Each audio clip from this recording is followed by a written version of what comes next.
nimumutora ku kigo cy'amashuri tujya twibonera umuceri n'imboga n'igikoma.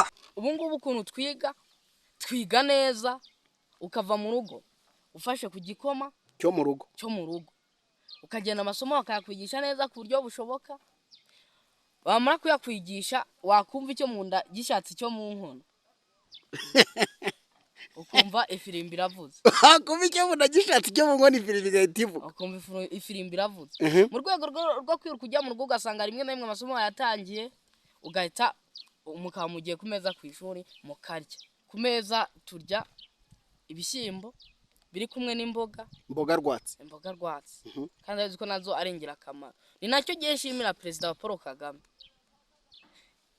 Mu rugo ushobora gusanga tw'abanyeshuri tumara amezi 5 tutararya umuceri. Mu rugo iwanyu? Kurya umuceri ugasanga ni nk'umunsi mukuru ubaye. Ariko ku ishuri turabiga buri munsi. Buriya ku ishuri mu bijyanye n'ikoranabuhanga ubu hari computer zirenga 800 mu kigo.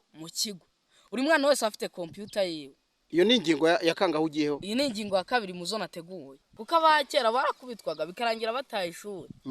Ariko ubu ngubu nta gukubitwa kuriho, turiga neza mu bwumvikane, muri demokarasi. Mu bwumvikane neza cyane. Igihugu cyose kiba gifite demokarasi rero. Mu bwumvikane muri demokarasi. Dore igitangaza mu misozi y'u Rwagasabo. Ni umuvuzi gakondo uvura kinyamwuga kandi by'umuco. Wabeshywe na benshi. Ngwino mugirana amasezerano akuvure, uzamwishyura ibibazo byawe byamaze gukemuka.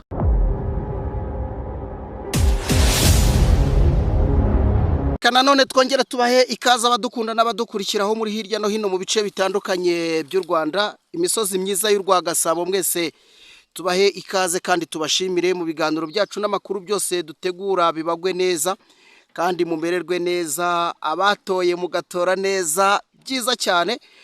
Mwongeye kwiteganyiriza ejo hazaza h'igihugu cyacu. Ndizera ko bigiye kugenda neza. Ni nyuma y'uko abakandida perezida bazengurutse igihugu cyose biyamamaza batumenyesha ibyiza byiyongera ku byo basanzwe batugezaho. Ndatekereza ibintu byose byaragenze neza cyane.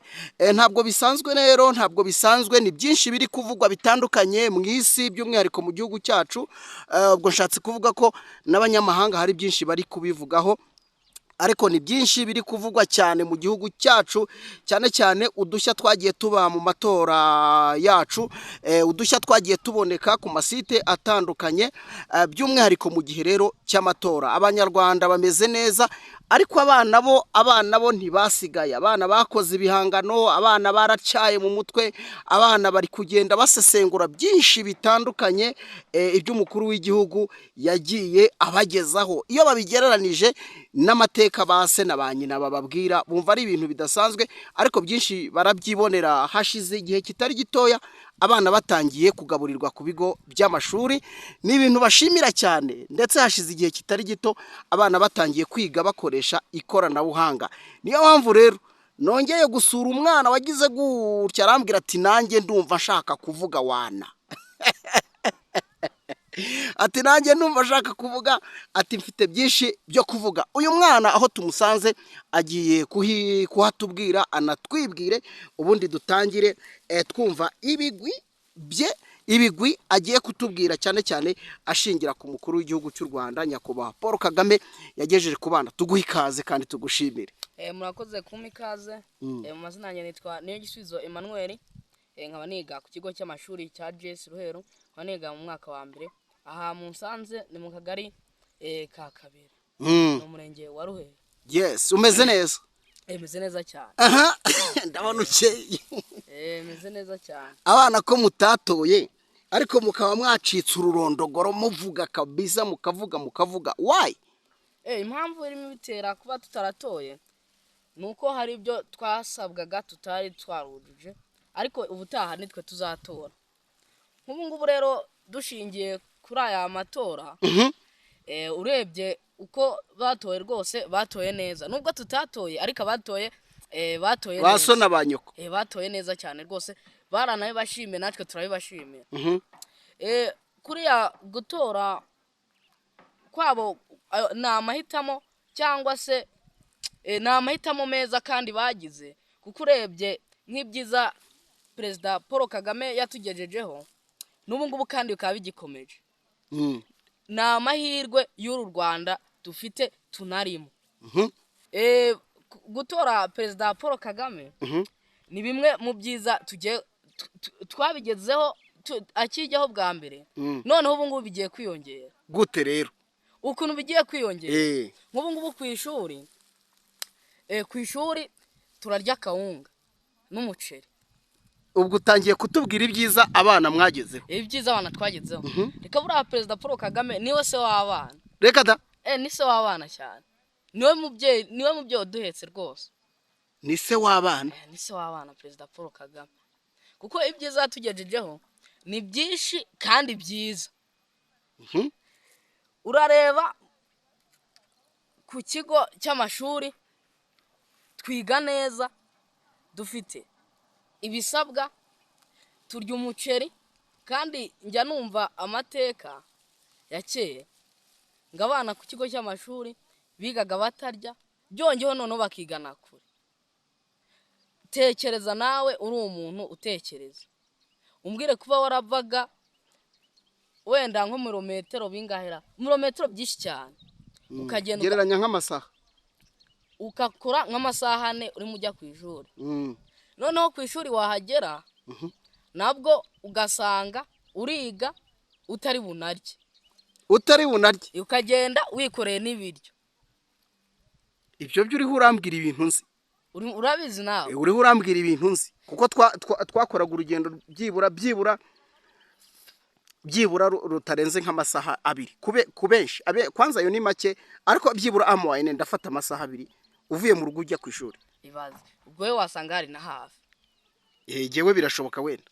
Abandi buriya kimwe cyo mbona birashoka ko bari ababyeyi batubyaye kuba batarize, ni ukubera urugendo bakoraga, bajya no ku ishuri ntibarye.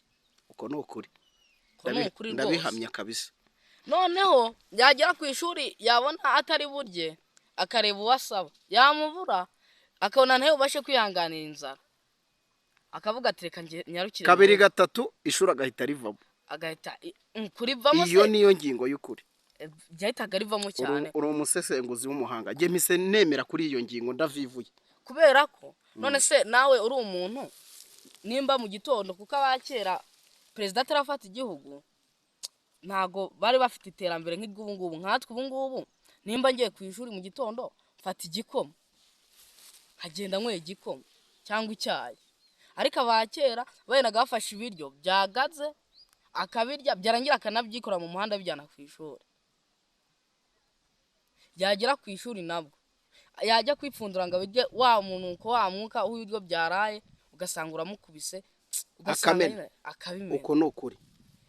Noneho bamara kwiga agataha, yajya mu rugo nagasanga barangije kurya kare, nta na kimwe gihe. Oya ahubwo vuga uti, hari nubwo wagiraga gutyo ukavuga uti ubwo nsanze byagaze cyangwa nkaba ntabijyanye reka simbukire mu rugo. Noneho yagira ngo arasimbukira mu rugo rero, yaba akihagera agasanga nta biryo bihari, agasanga nta kintu gihari. None iyo niyo yaba impamvu imwe yerekana ko abantu bo mu bihe byashize batigaga. Nge kubwanjye uko ntekereza bishoka ko ari yo mpamvu. None se ubu ngubu wafata amasaha ujya ku ishuri ukahagera wananiwe, ubwo urumva mutwe hajya ikintu kijyamo na se tutari bunarye? Ntago bishoboka. Noneho ubu ngubu twebwe ukuntu twiga, iyo ni ingingo ya kangaho ugiyeho. Iyi ni ingingo ya 2 mu zo nateguye. Ubu ngubu ukuntu twiga neza, ukava mu rugo ufashe ku gikoma cyo mu rugo, ukagenda amasomo bakayakwigisha neza ku buryo bushoboka. Bamara kuyakwigisha wakumva icyo mu nda gishatse cyo mu nkono, ukumva ifirimbi iravuze. Kumva icyo mu nda gishatse cyo mu nkono ifirimbi igahita ivuga. Ukumva ifirimbi iravuze. Mu rwego rwo kwiruka ujya mu rugo ugasanga rimwe na rimwe amasomo yatangiye, ugahita mukaba mugiye ku meza ku ishuri mukarya. ako kantu ndagira ngo gatinde kubera ko kwanza abana bakunda ikiryo. noneho twamara kurya tukongera tugasura mu masomo ntavuze ngo arananiwe afashe urugendo asura mu rugo ajya kurya. noneho rero abakera bumwe kwiga oya buretse kujya kubakera ubwo mugiye ku meza mugiye kurya ibiki? ku meza turya ibishyimbo biri kumwe n'imboga rwatsi kandi azi ko nazo ari ingirakamaro. ni nacyo gihe nshimira perezida wa Paul Kagame. mu rugo ushobora gusanga twe abanyeshuri tumara amezi 5 tutararya umuceri mu rugo iwanyu. kurya umuceri ugasanga ni nk'umunsi mukuru ubaye ariko ku ishuri turabirya buri munsi nta nkomyi. nawe uguhagaze hejuru oye wana ukarya umuceri.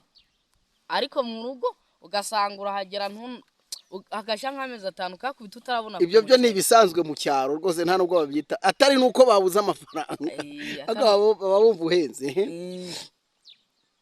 noneho twamara ubwo mugeze ku meza muriye umuceri muriye n'imboga. ngira ngo dusesengure tubwire ibindi bintu murya aho ngaho ku ishuri. ibindi bintu turya hari n'igihe batuhana avoka imbuto nyine n'umuneke. utekereza ubuzima bwo mu cyaro ukuntu buba bumeze. umwana kurya umuneke ubwo nyine aba yarize amashuri ariko ku ishuri rwose baduha akaneke na mvoka n'umuceri n'imboga. ugasanga umuntu icyo gihe rero amasomo akinjira neza nta stress. nta bintu bya stress ufite mu mutwe. byaba ngombwa ugafata no ku mazi ukanywa kabisa. ugasanga turiga neza abanyeshuri mu ishuri nta nkomyi. kuri computer ndabona usanzwe unafite computer rwose uri kwisubira mu masomo ntabwo ubona se. ubu ngubu rero duhe n'urugero rwo ku ishuri usibye na hano usanze mu rugo wenda ababyeyi barayikuguriye ariko ku ishuri ho mu bijyanye n'ikoranabuhanga. buriya ku ishuri mu bijyanye n'ikoranabuhanga ubu hari computer zirenga 800 mu kigo. buri mwana wese afite computer yiwe. nawe tekereza kandi mwumva ari sawa. iva ari umunyenga rwose. nawe tekereza bakera. ariko hari ubwo mujya kuri YouTube ahari. oya ibyo ngibyo ntabwo bibamo. amakosa ayo ni amakosa cyane. ibyo ngibyo ntabwo ari iby'abanyeshuri. ubwo bivuze ngo gukoresha computer bifasha iki umunyeshuri? gukoresha computer umunyeshuri bituma atera imbere mu ikoranabuhanga mu mutwe we mu mikorere. bimwungura n'ubundi bumenyi mu ikoranabuhanga. kuba wakiga udafite computer nk'ubu ngubu wenda nk'urugero njyewe nimba wenda mfite nk'ijambo nzi mu kinyarwanda shaka ko barimbwira mu cyongereza narishyiramo bakarimbwira. ukora translator tayari. abantu bitubikora bagahita bariguha ako kanya ugasanga nyine biradufashije cyane. wabona ijambo mu cyongereza utarizi ukaribaza mu kinyarwanda. ikintu bidufasha kindi buriya hari nk'ukuntu umuntu aba atazi computer. nk'ubu hari umuntu wakeye ushobora guha computer wema ngo nayifata ukajya kubaza ngo ntahiri bubabare. nawe uri gutebya cyane. kubera ko computer aba yumva ari igitangaza. ariko ubu twebwe kubera iterambere twegejejweho na perezida Paul Kagame computer ni nka kuri aba bafite amatelefone. computer rwose uyikeneye mu kigo uragenda ukayikoresha uko ushaka. umva ni iterambere ryageze mu kigo cyane. umva ikoranabuhanga riri ku isonga mu bijyanye n'amasomo yanyu. riri ku isonga. yego. twigikomeje kwiga bijyanye n'ikoranabuhanga. hari nk'ukuntu nk'ubu twasezerewe. yego. umuntu ajya afata akakurikirana amasomo nko kuri radiyo cyangwa kuri telefone cyangwa kuri televiziyo. yego. birashoboka. ugasanga uri mu rugo noneho ukajya ukurikirana amasomo utari ku ishuri. icyo nacyo ni ikindi nabashima. kuba umunyeshuri afite computer yiwe. reba nk'ubu ngubu nanjye ubu ngubu barimo nsubira mu masomo muri iyi computer ndi hano mu rugo. no ku ishuri niko biba bimeze. no ku ishuri iyo ukeneye computer rwose uragenda ukayifata ukiga. nta kintu ubu ngubu umuntu yakora adakoresheje iterambere. ubwo kandi ntusiga n'umuriro kuko ntabwo ibyo wabikora nta muriro uhari, ibyo ntibishoboka. Umuriro nawo ni ingenzi cyane kuko none se izo mashini mu kigo zirenga 800 ntabwo zaba zicagingwa n'umuriro wo mu ziko, nta mashanyarazi. Ati ntabwo zaba zicagingwa n'umuriro wo mu ziko, umuriro wo mu ziko, nta mashanyarazi. ari umupeti duherutse kuganira aravuga ati sha, ati byihorere, ati ubigishirira, ati cyaracitse, ati uzi ko hari igihe bamperekezaga ngiye kuri tuwarete bakakizunguza rimwe na rimwe bakantwika. none nawe uti ntabwo izo kompiyuta zicagingwa n'umuriro wo mu ziko. Ibyo yavugaga ni ukuri kuko mbere hari ukuntu umuntu yabaga asohotse agiye nko kuri tuwarete, asohotse hanze akabanza agashaka agashirira, ukajya mu ziko ukabura igishirira, none ugasohoka ukubitana n'ibikuta, uva kuri kimwe ukubita ugaruka ku kindi kubera kubura aho unyura. Ariko ubu ngubu ni mu nzu haba hameze nko ku manywa, hanze ubwo bivuze ngo nijoro kwiga itara riba ryaka nta bibazo. nk'ubu ngubu mbere nkiga primaire najyaga kwiga bigasaba yuko uri nko mu wa kangahe? Ndi nko mu wa 4. Bigasaba yuko ngura akabuji, kari akabuji umuntu ashyira umuriro hejuru kakaka, ndakabona kandi nako kakaka nabi ukabona rimwe na rimwe simbibone. Yego, ariko ubu ngubu rwose iterambere ryaraje, haba mu rugo haba ku ishuri, amatara arahari no mu mihanda ugenda kubera Paul Kagame. Buriya Paul Kagame ni umubyeyi, utaramutoye navuga ngo ntazi guhitamo. Umuntu amuteye rwose naramushimye, yahisemo neza. utaramutoye ntazi guhitamo, arasinziriye muri make, ntagazi nahara ubu ngubu. Oya kuko utekereje, yego utekereje nk'ubu ngubu rego nkatwe abanyeshuri ngubu ku ishuri ibintu bigiye guhinduka. Niba twaryaga umuceri bizarangira muriye n'ibinyama n'ifiriti, bizarangira tugiye turya n'inyama rwose. Paul Kagame buriya ni umuntu, nanjye umuntu wese twaganira namwizeza ko azabona iterambere rirenze ririho ubu ngubu. Paul Kagame rwose ni umubyeyi. Yes. Tugikomeje kwiga bijyanye n'iterambere ni byiza cyane kuko buriya kwandika hari igihe wenda dufata nk'amashini tugafata note muri mashini, ugasanga rero umuntu arafata note muri mashini. Yego, ariko mbere wajyaga kwandika bakakubwira ibintu wandika ukabyandika mu ikayi, ariko ubu nimba ufite mashini usigamo note ukazagaruka uzisangamo wazibitse nta wazikora kubera iterambere. Ubu ngubu turiga neza. Umva Paul Kagame ndamukesha ibintu byinshi cyane, abantu ubu ngubu twaranezerewe twese, hafi ya twese. Ariko yigeze kuza muri kano karere, waramubonye cyane? Nta mahirwe wagize? Ayo mahirwe sinagizeho kumubona. Wari gato, wigaga mu wakangahe? Azino sinigaga nko mu wa mbere. Nibutse abantu ko turi mu karere ka Nyaruguru. Akarere ka Nyaruguru maze iminsi ndi kugakoreramwo, nyuma yo kuva mu mujyi wa Kigali nkavuga ntereka negera akarere ka Nyaruguru. Akarere ka Nyaruguru karimo impano nyinshi cyane, karimo impano nyinshi, yewe nimba ushaka kubyumva uzajye ureba Genzi Comedy, habamo impano nyinshi zituruka mu karere ka Nyaruguru. Ibirenze ibyo, akarere ka Nyaruguru kazwiho abahanzi benshi bakomeye b'ibyamamare, abitwa ba Masamba, abitwa ba Nyirinkindi, ni benshi ba Kizito Mihigo niho bakomokaga. Nagusesengura abahanzi benshi bakomoka mu karere ka Nyaruguru, akarere kavugwaho byinshi cyane cyane bishingiye ku muco rwose bataricaraho, kuko ibirango byinshi by'umuco biracyaboneka mu karere ka Nyaruguru. Nkaba nicaye rero hafi rwose n'ishyamba rya Nyungwe, mu birometero bike cyane ureba igihugu cy'abaturanyi b'u Burundi, by'umwihariko intara ya Kayanza ndetse na Kibitoki, ndetse hakaba hari n'igice kinini cy'ishyamba rya Nyungwe. Ni akarere kazwiho ubukerarugendo bushingiye ku buhinzi bw'icyayi, ubuhinzi bukomoka ku nzuki, ubwo ndavuga ubuki, ndetse ni akarere kazwiho ubukerarugendo bw'iyobokamana. Murahazi aho bita Ikibeho. Ni akarere mu by'ukuri gateye imbere mu bijyanye n'ubuhinzi, cyane cyane ubuhinzi bw'ibirayi, ubuhinzi bw'ingano, ndetse n'ubuhinzi bw'ibigori. icyayi noneho kikaba kiri ku buso bunini cyane, kikaba kinjiza amadovize atari make cyane. Ni akarere gahehereye twagereranya n'intara y'amajyaruguru, kagira ubukonje buri hejuru bitewe na ya Nyungwe nababwiye.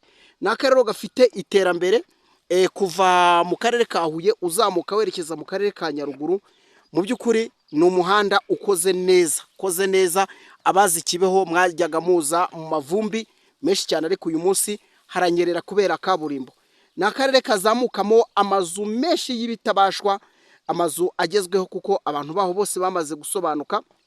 Harasa neza rwose, harasa neza. Rero ibigwi byinshi uyu mwana ari kubivuga mu bijyanye no kwiga byari bigoye kera kimwe n'ahandi henshi mu gihugu, ariko uyu munsi ibintu byarahindutse rwose ku buryo utakirirwa ubaririza, ahubwo amaso yawe ubwayo araguha. Cyakora dushobora kubibwira wenda abatabona, abafite ubumuga bwo kutabona, nibo dushobora kubwira iyo nkuru, ariko ubundi mu by'ukuri nakubwiza ukuri, akarere ka Nyaruguru kimwe n'ahandi henshi mu gihugu, igihugu cyarahindutse. Abagenda ingendo cyane cyane za nijoro, mujye muterera amaso hakurya ku misozi y'abaturanyi, murebe amatara bayaka, abari urwererane. Twikomereze n'uyu mwana warugeze ku ngingo ya 4 ukisobanura. Mbibutse ko uyu mwana tumusanze mu karere ka Nyaruguru n'ubundi, akaba rwose yaratubwiye ati nanjye mfite ijambo, kandi koko murumva ko afite ijambo pe. Abana bubu bazi kuvuga, kandi ni mu gihe burya ngo imfizi ibyara uko ibyagije. Ntabwo waba uri umukuru w'igihugu utyaye usobanutse ngo usange abawe basobanye, ntabwo bishoboka.